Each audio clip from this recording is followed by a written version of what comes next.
अस्सलाम वालेकुम। मैं हूं आपका मेज़बान आज़म चौधरी और आप देख रहे हैं टेबल टॉक। टेबल टॉक एक ऐसा शो है जिसके अंदर हम अवामी मसाइल पर बात करेंगे और इसके साथ साथ हम कौमी इश्यूज़ को भी डिस्कस करने की कोशिश करेंगे। इसमें सिर्फ हम बहस नहीं करेंगे, हम ये भी कोशिश करेंगे कि अवामी मसाइल का उसका कोई हल निकाला जाए और वो आपके सामने पेश किया जाए। और इसी सिलसिले में आज जो पहला शो है उसके अंदर हमारा पहला टॉपिक होगा national cyber crime investigation agency के हवाले से, उसके अफसरान का किरदार और वहाँ पर जो लोग आते हैं क्या उनको वहाँ पे इंसाफ मिलता है या नहीं। इस हवाले से आज हमारे स्टूडियो में मौजूद हैं सज्जाद मुस्तफ़ा बाजवा साहब, जो कि FIA के साबिक़ ऑफिसर हैं, डिप्टी डायरेक्टर थे और लाहौर के अंदर जो साइबर क्राइम यूनिट था FIA का उसके यहाँ पे हेड भी रहे। उसके साथ साथ हमारे साथ सीनियर जर्नलिस्ट हैं नईम मुस्तफ़ा साहब, एनालिस्ट हैं जिनकी क्राइम के ऊपर बड़ी ग्रिप है और उन्होंने ये साइबर क्राइम के हवाले से खासी स्टोरीज़ भी की, खासा काम किया। उनसे कोई एक्सपर्ट ओपिनियन लेंगे। इसके साथ साथ हमारे साथ सीनियर कानूनदान जनाब अमजद बिस्मिल साहब टेलीफोन लाइन पे होंगे और उनसे भी हम जानने की कोशिश करेंगे कि क्योंकि वो एक मुल्ज़म के वकील भी हैं कि इस केस की कानूनी क्या हैसियत है और वो किस डायरेक्शन में केस जा रहा है। शुरू करते हैं हम सज्जाद बाजवा साहब से। बाजवा साहब, एक महकमा बनाया गया ये जिसका नाम national cyber crime investigation agency रखा गया, जबकि आप इससे पहले FIA के अंदर यही एक यूनिट बनाया गया था साइबर क्राइम का, जिसके आप लाहौर के अंदर यहाँ पे इंचार्ज भी रहे। अच्छा, सबसे पहले तो हमें ये बताइए कि एक नया महकमा बनाने की क्या ज़रूरत पेश आई। दूसरा, उस महकमे के बनने के बाद क्या उसकी परफॉर्मेंस ठीक रही या उसकी परफॉर्मेंस जो है वो पहले से भी ख़राब हो गई। क्योंकि हमने देखा कि एक केस जो सोशल मीडिया इन्फ्लुएंसर्स के ख़िलाफ़ एक मुकदमा दर्ज किया गया, उसके बाद उन्हीं अफसरों के ऊपर जिन्होंने वो मुकदमा दर्ज किया उनके ऊपर रिश्वतस्तानी के इल्ज़ामात लगे। इसके साथ साथ इस्लामाबाद और साउथ पंजाब के अंदर वहाँ पे भी जो साइबर क्राइम के ऑफिसर्स हैं उनके ऊपर बेशुमार इल्ज़ामात सामने आए, जिसमें बहुत सारे अफसर गिरफ्तार भी हुए और उनसे रिज़ाइन भी लिए गए। तो इसमें मैं आपसे ही शुरू करता हूं कि सबसे पहले हमें ज़रूर बताइए कि इस महकमे की ज़रूरत क्यों पेश आई। Thank you very much. देखें, इसकी कोई ना तो प्लानिंग थी और ना ही कोई गवर्नमेंट की कोई ऐसी रिसर्च थी जिसकी बेस पे कि FIA से निकाल के इसको नया महकमा बनाना। अगर नया महकमा बनाना था तो उसके पीछे भी कुछ ना कुछ रिसर्च एंड डेवलपमेंट का काम होगा, तो फिर उसका फ़ायदा होगा। ये महकमा जो बना ये बेसिकली साइबर क्राइम के कुछ लोगों ने इसको मैनिपुलेट किया, क्योंकि वो समझते थे कि हम जैसे ही नया अदारा बनेगा और हम इसके इंचार्ज बन जाएंगे। उसके लिए जो पहली कैबिनेट मीटिंग में जो अप्रूवल हुई इसके जो national cyber crime investigation agency की, उसमें यह था कि 1 साल की परफॉर्मेंस देखी जाएगी और उसके बाद जो है नई हायरिंग होगी और जो पुराने लोग हैं अगर उनकी परफॉर्मेंस सेटिस्फैक्ट्री होगी तो उनको रखेंगे, नहीं तो फारिग कर देंगे। और ये जो ग्रोथ था ये इतना पावरफुल, इतना स्ट्रांग था कि इन्होंने वो रिवर्स करवा के और उस पर इम्प्लीमेंट नहीं होने दिया और एक नया पर आर्डर जारी हुआ जिसके तहत ये नए का सारा जो लोग भी साइबर क्राइम में उस काम कर रहे थे, यानी FIA साइबर क्राइम का विंग का हिस्सा थे, वो एज इट इज़ ही वो सारे के सारे नेशनल एक जो investigation agency cyber crime FIA के जो ऑफिसर पुराने थे या मुलाजम थे उन्हीं को इधर शिफ्ट किया गया सबको। एग्जैक्टली, जो साइबर क्राइम में टेक्निकल या इन्वेस्टिगेटिव ऑफिसर थे, वो टेक्निकल थे या नॉन टेक्निकल थे या इन्वेस्टिगेटिव ऑफिसर थे, वो सारे के सारे as it is cyber crime wing जो था वो national cyber crime investigation agency बन गई। अच्छा, उसके बाद जब ये नया अदारा बना तो देखें, आप सबसे पहले देखते हैं कि जी हम अब कोई भी यानी गवर्नमेंट का काम मैं इसको कहूँगा कि जब आप देखें कि एक नया अदारा बना रहे हैं तो आपके पास पहले भी लोगों की रेपुटेशन है, पता है, ये कोई नए नहीं है। मुझे तो तकरीबन 10 साल हो गए हैं। मेरी पहली पोस्टिंग 2015-16 में हुई साइबर क्राइम में as a incharge Lahore cyber crime, और उस वक्त पंजाब को सिर्फ लाहौर ही देख रहा था। तो ये मुझे तो 1 हफ्ते में पता लग गया कि साइबर क्राइम के अंदर जो ये माफिया अब अनर्थ हुआ है। बाजवा साहब, मुझे याद है आपने इन जो करप्ट मुलाजमीन या ऑफिसर्स है उनके हवाले से हेडक्वार्टर को एक लेटर लिखा था और कुछ लोगों की ट्रांसफर भी हुई थी उस वक्त। जी, लेटर लिखा था लेकिन ट्रांसफ़र किसी और की नहीं हुई थी, ट्रांसफ़र मेरी ही हुई थी। और उसका रिजल्ट ये था कि मैंने जब बताया DG को, डायरेक्टर को, और सारी इन्वेस्टिगेशन के बाद अल्टीमेटली ये हुआ कि मुझे ही ट्रांसफ़र कर दिया गया। और मेरी को पहले नहीं हुई, मेरी लाहौर साइबर क्राइम इंचार्ज पे हुई, फिर additional director cyber crime Punjab था तब हुई, रावलपिंडी से हुई, और ये मेरा सिलसिला चलता रहा। लेकिन मैं देखिए, इंडिविजुअल करप्शन जो है ना वो मैटर तो करती है, लेकिन इतना नहीं करती जितनी एक ऑर्गेनाइज जो क्राइम है, ऑर्गेनाइज करप्शन है, कि एक पूरे का महकमे में एक पूरा एक ऑर्गेनाइज ग्रोह हो जो पूरे पाकिस्तान को कंट्रोल करे। मैं दोबारा आपकी तरफ आता हूं। मेरे साथ यहाँ पे नईम मुस्तफ़ा साहब मौजूद है। नईम मुस्तफ़ा साहब ने जो हालिया सादुर रहमान और डक्की भाई और दीगर अफराद के खिलाफ जो मुकदमात थे उनके ऊपर खासा इन्होंने काम किया, स्टोरीज़ की। नईम साहब आप बताइए कि ये साइबर क्राइम, आप FIA को डील करते रहे हैं, साइबर क्राइम के अंदर ये सारे जो मुकदमात थे, क्या आप समझते हैं कि वो इन लोगों के खिलाफ दुरुस्त मुकदमा दर्ज किए गए थे? दूसरा ये है कि जिन अफसरों के ऊपर ये करप्शन साबित हुई वो किस किस तरह ये करप्शन में मुलव्वस थे, इन्होंने किस तरह लोगों को ब्लैकमेल करके करोड़ों रुपए की करप्शन की? तो साहब बहुत शुक्रिया आपका। सबसे पहले तो मैं मुबारकबाद देना चाहता हूँ शुक्रिया 89 चैनल की इंतज़ामिया को, आपके वर्कर्स को, आपके साथियों को, और इस प्रोग्राम की वसातत से ये जो नई जुहत आपने की है कि हम डिबेट नहीं करेंगे, हम हल पेश किया करेंगे, ये बड़ा खुशाइंद इक़दाम है। इस पर आप मुबारकबाद के मुस्तहिक़ हैं। दूसरी बात यह है कि डक्की भाई का जब केस हुआ था, जब उनको एयरपोर्ट से गिरफ़्तार करके लाया गया, तो उस वक्त मैंने ये कहा था कि डक्की भाई का केस जो है वो इस समत में जा रहा है कि इस मुकदमे की कोख से कई नए मुकदमात जन्म लेंगे। वजह उसकी क्या थी? मैं उस वक्त फोर्स ये कर रहा था कि जिस दिन उनको लाया गया उसके बाद एडिशनल डायरेक्टर के दफ्तर के बाहर सोफ़ों पे 16 व्लॉगर्स और रिपोर्टर्स बैठे थे मुख्तलिफ चैनल्स के, और मैंने उस के मातहत अफसर के मातहत से पूछा कि ये कौन लोग हैं? कहता है ये साहब का इंटरव्यू करने आए हैं। मैंने कहा ये इंटरव्यू सारा आज ही करेंगे? कहता नहीं जी, इस तरह की एक फहरिस्त 9 रोज़ तक की है कि 9 रोज़ तक कंसेक्टिव 15-16 लोगों को बुलाया जा रहा है और वो इंटरव्यू देंगे। तो मैंने उनसे कहा जी कि ये डक्की भाई इतने पॉपुलर हैं या आपके साहब इतने पॉपुलर हैं? वो कहता सर मुझे ये तो नहीं पता, लेकिन मेरा ये अंदाज़ा था कि जिस समत ये जा रहे हैं उससे लगता ये है कि ये किसी ना किसी और मिशन पे हैं। और मिशन फिर ये था कि उसके 3 रोज़ बाद एक मुतालबा पेश कर दिया गया कि हमारे इख्तियारात कम हैं, हम जो जिस मुल्ज़िम को पकड़ते हैं उसके अकाउंट्स तक रसाई, असासे जो उसके हैं उस तक रसाई होनी चाहिए। उन्होंने कहा ठीक है। उन्होंने कहा दूसरा इख्तियार ये है कि हम न सिर्फ रसाई रखें, उसको मुंजमद करवा सकें, अकाउंट फ्रीज हो जाए। उन्होंने कहा ठीक है जी, 2 इख्तियार बढ़ गए। तीसरा इख्तियार ये था कि जो बैरून मुल्क असासे बहुत हैं इन लोगों के, ये यूट्यूबर्स हैं, मीडिया इन्फ्लुएंसर्स हैं। उन्होंने कहा ठीक है।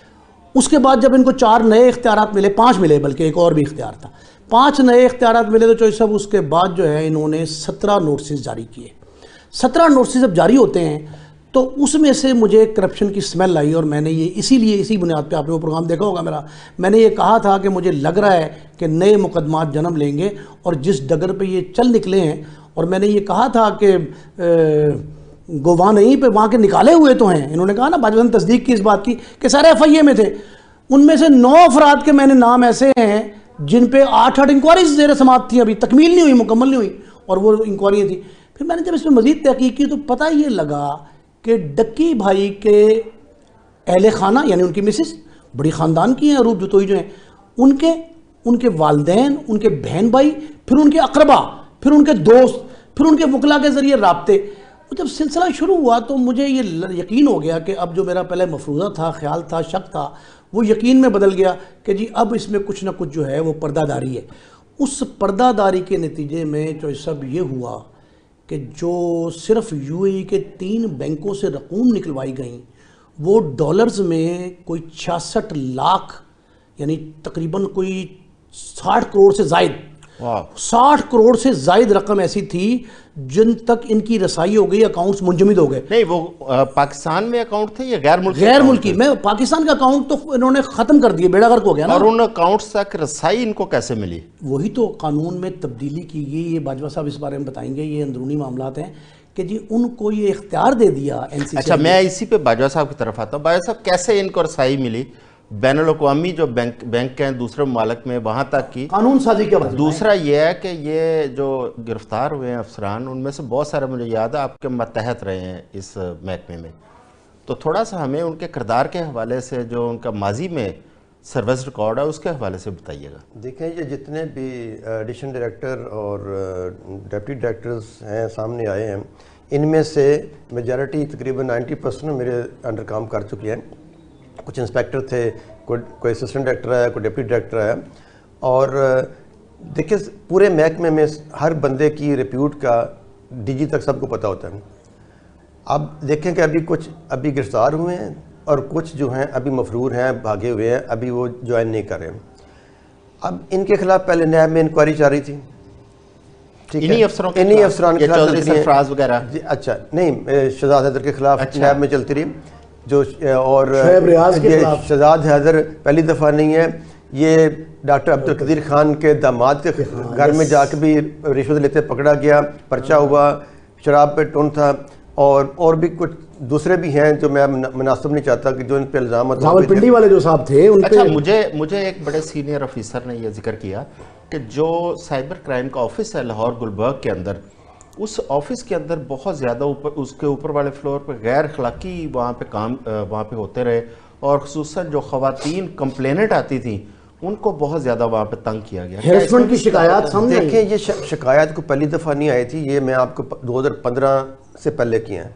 यानी 2015-16 में जब मैं डिप्टी डायरेक्टर साइबर क्राइम का मुझे चार्ज मिला, तो मैंने उस वक्त ये डायरेक्शन जारी की थी कि शाम को 5 बजे के बाद, ऑफिस आवर के बाद, कोई खातून ना तो कोई यानी FIA की साइबर क्राइम की, और ना ही कोई जो क्लाइंट है या अक्यूज़ है उनको आप ऑफिस के अंदर खोगा, और ताकि कोई ऐसा मौका ही ना आए, क्योंकि ये शिकायत थी। फिर ये शिकायत आई कि ये ख़वातीन को यूज़ करके लोगों को ब्लैकमेल करते हैं। ऐसी भी कंप्लेंट मेरे पास आई कि खातून को यूज़ किया, उसकी पहले वीडियो भेजी, पिक्चर भेजी, फिर उससे पैसे डिमांड किए गए, उनको ब्लैकमेल, और उस पर भी मैंने सर्कुलर जारी किया कि भाई आइंदा इस तरह की कोई बंदा। थोड़ा सा मुझे, क्या ख़वातीन को ये खुद अरेंज करते थे या वैसे कंप्लेनेंट को ब्लैकमेल करते थे? मेरे पास रिटन कंप्लेंट आई कि ये ख़वातीन की खुद ही, इनकी जो कुछ जानने वाले थी, उनसे पहले न्यूड पिक्चर्स और वीडियोस भेजते थे। फिर जब अगला बंदा रिसीविंग एंड पे है, उसने आगे किसी को डिसमिनेट नहीं की, उसने कोई ब्लैकमेल नहीं किया, उसने सिर्फ रिसीव किया और ये जाके फौरन उसके खिलाफ कंप्लेंट ले लेते थे, और कंप्लेंट लेके उससे रिकवर करके उसको ब्लैकमेल करके उसको गिरफ्तार कर लिया, और उसको फिर पैसे मांगे और उससे फिर पैसे लिए।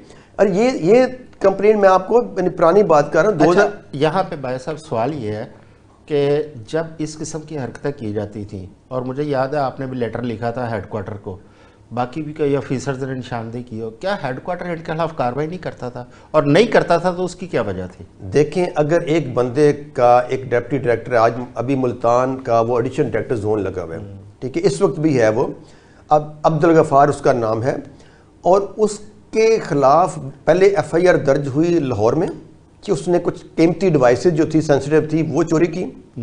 फिर उसके बाद उसको कराची भेज दिया गया। फिर वो कराची में उसने क्या लूटमार की कि उसके बाद कराची में उसके खिलाफ इंक्वायरी सिर्फ हुई और पर्चा दर्ज हुआ, FIR दर्ज हुई कि उसने कोई 3-3.5 करोड़ रुपया किसी पार्टी से, मुलजम से लिया, जिनमें 1 करोड़ उसने अपनी बीवी के अकाउंट में लिया, और वो बीवी भी FIA की मुलाजिम है लाहौर में। वो ये सारा इंक्वायरी में साबित हुआ, केस दर्ज हुआ। अब देखेंगे, आप कहते हैं ना पता नहीं, हेडक्वार्टर नहीं पता, अगर इस तरह का बंदा, इस तरह का करैक्टर, जिसके खिलाफ करोड़ों रुपया रिश्वत हो, करोड़ रुपया उसकी बीवी के अकाउंट में डिजिटल उसकी एविडेंस आ गई, उसके बाद उसको बहाल करने के बाद उसको डिप्टी डायरेक्टर के बजाय उसको एडिशनल डायरेक्टर जोन का चार्ज दे दिया गया, ताकि आप पूरे रीजन में आप जो मर्जी करो। यहाँ पे मेरा सवाल ये पैदा होता है कि जब इस किस्म के साबित हो गई चीज़ें, उनकी बीवियों के अकाउंट से पैसे निकल आए, सारा कुछ हुआ, तो क्या ये अकेले सारा कुछ कर रहे थे? तो क्या इनके साथ कुछ सीनियर अफसर भी मुलव्वस थे? देखें, जब आप अगर वो मुलव्वस थे तो क्या सिर्फ इनके खिलाफ कार्रवाई होनी चाहिए या उनके खिलाफ भी कार्रवाई होनी चाहिए? देखिए, मेरा तो नज़रिया है कि जो इंचार्ज है, जो हेड है, अगर वो ठीक होगा तो नीचे भी ठीक होगा, और अगर टॉप से नहीं, अब तने से शुरू होगा, पत्तों से नहीं आप बुराई खत्म करते ना। देखिए, इसकी पोस्टिंग इनकी कैसे हुई, ये अब देखिए, जब ये national cyber crime investigation agency बनी, आप उठा लें कि एडिशन डायरेक्टर हर जोन का कौन था, डिप्टी डायरेक्टर सर्कल इंचार्ज कौन था, और हेडक्वार्टर में कौन डील कर रहा था। अब ये जो उस्मान है इसके खिलाफ खुद कंप्लेंट मेरे पास आई, मैंने 2017 में कंप्लेंट आई, जो 19 में मैंने सर्कुलर जारी किया, मैंने लेटर जारी किया इस उस्मान का। मैंने जो ये सारे माफिया का हेड था, जब ये जो इस्लामाबाद में सबको कोऑर्डिनेट कर रहा था, इसके खिलाफ मैंने लेटर लिखा। उस्मान जो इस वक्त जो इस वक्त नहीं, जो डिप्टी डायरेक्टर इस्लामाबाद पिंडी वाला, जो उस्मान असिस्टेंट डायरेक्टर गिरफ्तार हुआ, जो जिसको कहते थे वो गायब हो गया था, जो गिरफ्तार हुआ अभी जेल में है, ये इसके खिलाफ मैंने 2019 में लेटर लिखा और मैं डीजी को भी लिखा। कोई ऐसा साइबर क्राइम का डायरेक्टर और एडिशन डीजी नहीं आया पिछले 10 साल में जिसको मैंने ना बताया हो इस गैंग के बारे में। और इस सारे के बावजूद जैसा अगर कोई देता है इसको सब कुछ इंपॉर्टेंट, तो फिर मैं जैसा कि मैंने अपने इंट्रो में जिक्र किया था कि हम सिर्फ मसले के ऊपर बहस नहीं करेंगे, हम उसका हल भी कुछ पेश करने की कोशिश करेंगे। आपकी नज़र में क्या हल है, इसको कैसे ठीक किया जा सकता है? देखिए, मैं सबसे अहम है, मेरी लास्ट वीक भी डीजी एनसीसीआई से मुलाकात हुई और मैंने उनको बड़ा क्लियर बताया। मैंने कहा जी आपको चाहिए कि एडिशन डायरेक्टर जितने जोन्स हैं आपको ईमानदार अच्छे रेप्यूट के बंदे लेके आएँ, जो एफआईए में मिलेंगे, आपको पुलिस में भी मिलेंगे, और आप सिलेक्ट करें। अगर आप चाहती हैं कि इसको रिवैम्प करना है, इसके नए सिरे से करना है, तो आपको सबसे पहले जो इंचार्ज हैं वो लेके आएँ, और जो आपका हेडक्वार्टर में है, आपका नंबर 2 है, वो बंदा भी अच्छी रिप्यूट का हो और कॉम्पिटेंट हो, जिसको अगर किसी बंदे को देखे, 2 चीज़ें हैं, या तो बंदा करप्ट होता है और सब सिस्टम मिला होता है, या वो इनकम्पिटेंट होता है कि उसको समझ नहीं आता कि नीचे क्या हो रहा है। ठीक है, तो दोनों में से एक चीज़ है। तो अभी जो कि आप ऐसे बंदे को सबसे पहले टॉप पे लेके आए, नंबर 2 पे लेके आए, फिर उसके बाद आपको इन्वेस्टिगेटिंग अफसर है। अभी इमीडिएटली चाहिए तो एफआई में ऐसे लोग हैं जो अभी भी आपको ऑर्डर में लगे हैं, खुडे लाइन लगे होंगे, लेकिन नेक नीयत है, ईमानदार है, उनको लेके आए। अच्छा रिजल्ट साहब, आप बताएं कि क्या इन अफसरों से रिजाइन ले लेने से महकमा पाक हो जाएगा या महकमे करप्शन खत्म हो मुझे जाएगी? एक बात का बेहद दुख हुआ इस सारे स्कैम में, वो ये था कि 9 पहले लाहौर में और एक अबेटमेंट का 10 और 13 वहाँ, 23 लोगों में से एक शख्स के खिलाफ भी महकमे ने खुद एहतसाबी के तहत खुद नहीं इंक्वायरी की। जिस इदारे ने पकड़ा सबको पता है, उन्होंने पकड़ के प्रिलिमिनरी इंक्वायरी की, 11 रोज से 27 रोज तक रखा। अगवा के 2 मुकदमे पिंडी में दर्ज हुए, जी जी, सारिम के और उस्मान साहब इनका बता रहे हैं, 2 मुकदमे भी दर्ज हुए अगवा के। महकमा क्यों सोया रहा? लाहौर में सिर्फ एक शख्स ने सजाए एहतियाज बुलंद की, पता है आपको? हशमत कमाल ने। हाँ। हशमत कमाल ने, अच्छा उन्होंने भी क्या कहा, उन्होंने कहा चार्ज छुड़वाएं इससे। लाहौर के एक अफसर का जो इंचार्ज थे, उनको न चार्ज छोड़ने से इनकार कर दिया। फिर सोशल, और वो ऐप जो उन्होंने बनाई थी, वो उस पर मुसलसल मैसेज देते रहे कि मैं कहीं नहीं गया, मैं इस्लामाबाद में हूँ, छुट्टी अप्लाई कर दी मुख्तलिफ हीले बहानों से। लेकिन वो कस्टडी में थे। जब वो कस्टडी से बाहर आए और उन्होंने बताया कि जी अदालत में आके कि जी ये बंदा भी जुर्मवार है, ये भी है जुर्मवार, वो सारे पकड़े गए। अब आप मुझे सिर्फ इतनी बात बताएं कि जो मैंने आपसे जुमला कहा कि गोमाना ही पे वहाँ के निकाले, एफआईए में से कौन से दूध के धुले फरिश्ते थे जहाँ से आपने ये जो पूरी बात सुन लें आप। हाँ, जब आपने वहाँ से ले लिए और इनको पकड़ लिया, आपने डायरेक्टर बदल दिया साइबर क्राइम का, डीजी सारम वो क्या खुरमशाह लगा दिए। जब वो लग गए तो उसके बाद मातहत हमने जिन्होंने कहा 1 2 3 नीचे तक चेन जो है ना, उस तक मैसेज जाता है दयानतदारी का। बदयांती का मैसेज जो है वो तो कांस्टेबल बाहर हलकारा खड़ा तो उसके पास ही पहुंच जाता है। तो ये सारे के सारे लोग जो आपने बात पूछी है, सारे के सारे लोग, इनसे जबरन रिज़ाइन नहीं लेने चाहिए। रिज़ाइन के अलावा इन पे सज़ाएं इतनी सख्त होनी चाहिए। ये कानून के वो मुहाफिज थे जिनको लोगों को इंसाफ की फराहमी की जिम्मेदारी दी गई थी, ये बाकायदा जज की पोस्ट पे थे। तो इन लोगों ने अगर ये जुर्म किया है तो आम जुर्म जो पाकिस्तान में ताज़ीरात पाकिस्तान के तहत है, ज़ाब्ता फौजदारी के तहत है, उससे हट के इनको सज़ाएँ दी जाएँ। और ये सिर्फ एक बंदा नहीं है कसूरवार, वो जो कहते थे मुझे कोई कुछ नहीं कर सकता, तो उससे पूछे तो किस बना पे कहता था भाई?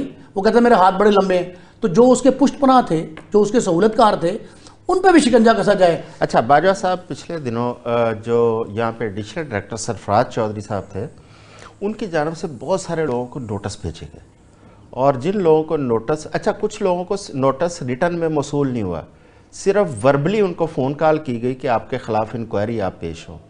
जब उसके हमने हायर अप से चेक किया, जो डायरेक्टर लाहौर हैं उनसे पूछा या हेडक्वार्टर से पूछा, तो उन्होंने किसी भी किस्म की इंक्वायरी से उन्होंने कहा कि हमारे पास कोई ऐसी इंक्वायरी नहीं है। उसमें जर्नलिस्ट भी शामिल थे। क्या ये ऑफिसर इस तरह वर्बल टेलीफोन कॉल पर नोटिस देकर लोगों को बुला सकते हैं? देखिए, बिल्कुल नहीं बुला सकते, इसका एक प्रॉपर प्रोसीजर है। लेकिन देखें, जब आपका अपना डिपार्टमेंट में इंटरनल अकाउंटेबिलिटी नहीं होगी तो कोई और करेगा। फिर FIA नैब है, अगर FIA और नैब भी अपनी ड्यूटी नहीं करते तो फिर किसी और को करनी पड़ेगी। अगर FIA ने अपनी ड्यूटी की होती और इनको ये जरूरत ना होती कि ये करप्शन करते, तो जब कोई नहीं करेगा तो फिर कहीं ना कहीं तो और किसी को करना पड़ेगा। तो इनके साथ भी ये था कि देखिए, कोई इंटरनल अकाउंटेबिलिटी नाम की चीज़ ना तो FIA में है और ना ही इस नई जो एजेंसी बनी इसमें थी।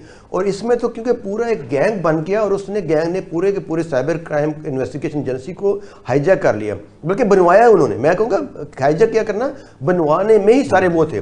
अब जब इतना था, और आप देखें 10-15 साल से यही लोग थे जो इसको होल्ड किए हुए थे, और ये नए नहीं है। ये FIA में, जब FIA साइबर क्राइम था तभी भी यही इंचार्ज थे। एक आध डायरेक्टर साइबर क्राइम लग गया और नीचे सारा का सारा इनके पास था। अभी भी देखें कि ये सिलसिला ही नहीं है कि जिसको मर्जी बुलाओ, जिसको मर्जी ना करो, जिसको मर्जी। देखिए, आप स्टेट को रिप्रेजेंट कर रहे हैं और स्टेट जो है वो हर शहरी के लिए है। वो ये नहीं है कि जिसके पास ताकत है उसकी और है और जिसके पास ताकत नहीं, हर शहरी के लिए है। और उस देखिए, अगर मैं आज मुझे कोई मेरे से फ्रॉड हो रहा है, देखिए फाइनेंशियल फ्रॉड का अगर देखें ना, पिछले 10 साल का अगर आप चेक करते हैं ना, देखिए 10 साल में अगर आप चेक करें तो आपको फाइनेंशियल फ्रॉड में कन्विक्शन जो आपको मिलेगी नहीं। 5 साल पीछे चले जाएं तो आपको हार्डली 1% भी कन्विक्शन नहीं मिलेगी ऐसे केसों पे जो कि फाइनेंशियल फ्रॉड पे दर्ज हुए हैं।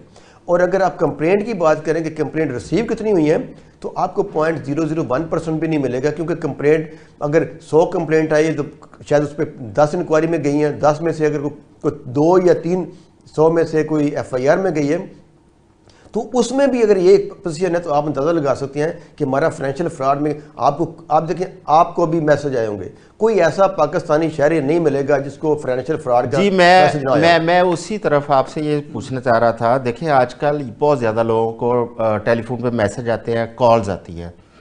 अच्छा, जो लोग ये लोगों से फ्रॉड कर रहे हैं या जो कॉल्स करते हैं या मैसेज करके कोई लिंक भेजते हैं, उन लोगों को कोई गिरफ्तार नहीं करता, उनके खिलाफ इंक्वायरियाँ चलती रहती हैं, इवन के मुकदमात भी दर्ज नहीं होते।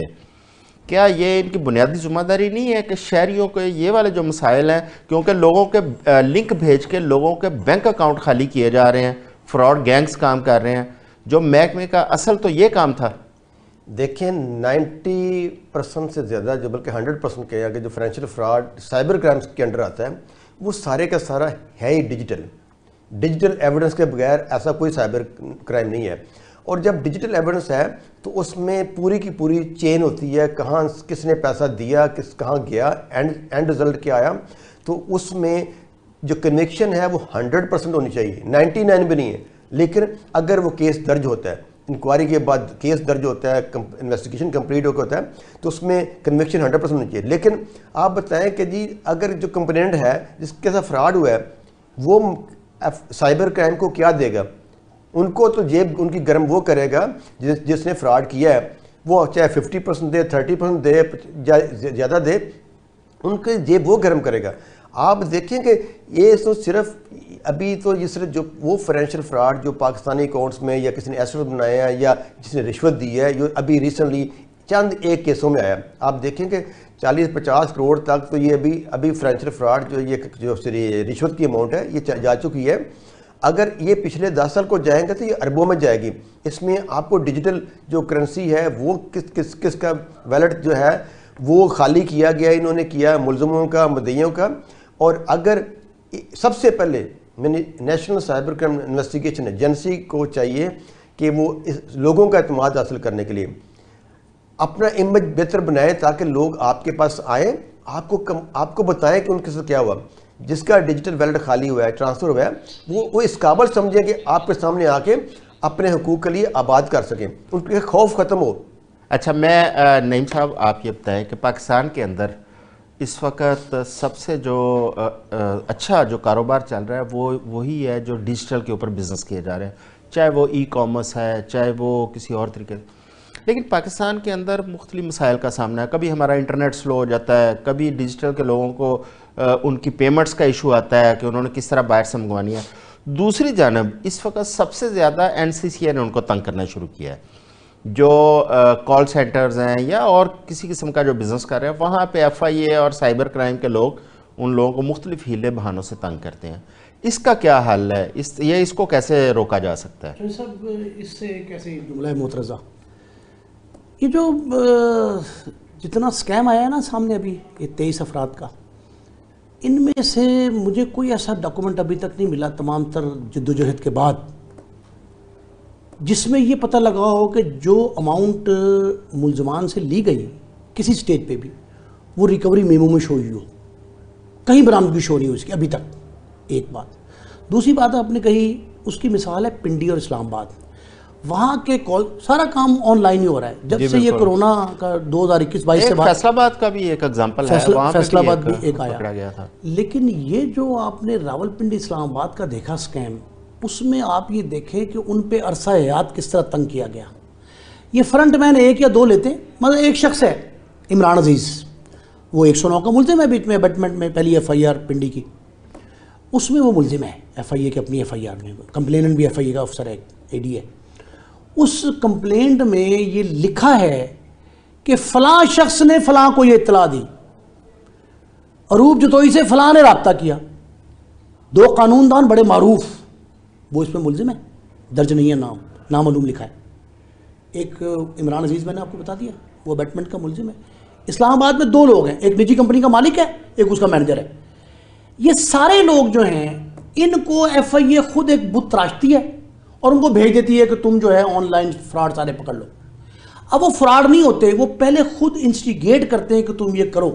एक जुमला लिखा है FIR में, अरूब जतोई ने बताया कि मुझे ये सहूलत फराहम की जाएगी, उसके एवज पैसे मांगे। मुल्जिमा जो है उसको मुदैया भी बना रहे हैं। अच्छा नईम साहब, मुझे एक ब्रेक का कहा जा रहा है और ब्रेक के बाद हाज़िर होते हैं और यहीं से हम सिलसिला शुरू करेंगे गुफ्तगू का। और एक बड़ा इम्पॉर्टेंट इशू है जो सज्जाद मुस्तफ़ा बाजवा साहब ने ये आज ही अपने सोशल मीडिया पे उठाया है, वो बड़ा इम्पॉर्टेंट मुद्दा है, उस पर भी बात करते हैं। आते हैं जी एक ब्रेक के बाद।